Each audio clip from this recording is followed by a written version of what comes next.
नमस्कार, आप सबको सनातन का साधुवाद। हे भाइयों, आज हम चक्रों के विषय में थोड़ी सी चर्चा करेंगे।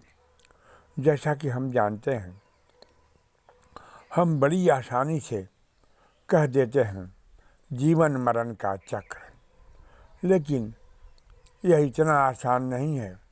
इसमें सूक्ष्म और स्थूल दो तरह के चक्र हैं। स्थूल चक्र जो हमें आँख से और दिखाई देता है या हम जो अनुभव करते हैं, उसके बारे में थोड़ी सी चर्चा करेंगे। फिर सूक्ष्म तो लाखों चक्र हैं जी, उसी को तो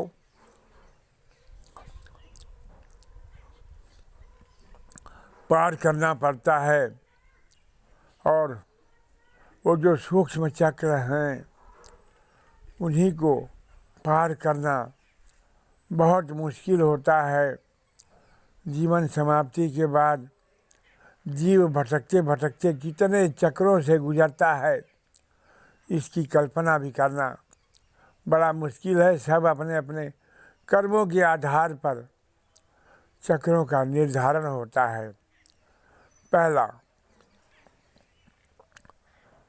जो स्थूल चक्र है, ब्रह्मांड का चक्र, और उसमें पृथ्वी का चक्र, पृथ्वी के चक्र में दिन रात का चक्र, और दिन रात के चक्र में मौसम ऋतुओं का चक्र, और उस चक्र के बाद हम माँ के गर्भ में कभी प्रवेश किए तो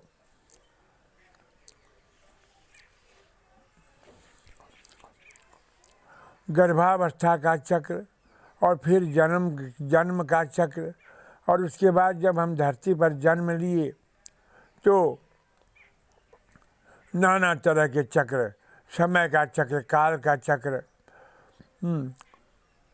शुरू होता है। और इन सारे चक्रों को काटते हुए, पार करते हुए हम बचपन, युवा और वृद्धावस्था के चक्र में, और फिर मृत्यु का चक्र, और उसके बाद सूक्ष्म चक्र शुरू होता है।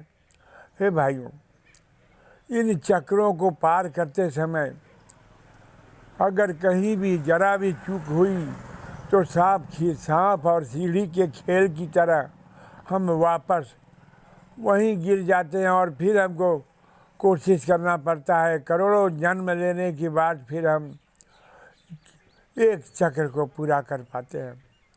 हे भाइयों, सदैव प्रयत्नशील रहें, सतर्क रहें, होशियार रहें, और अपने आप को जानें, अपने समय और काल को जानें और पहचानें। नमस्कार।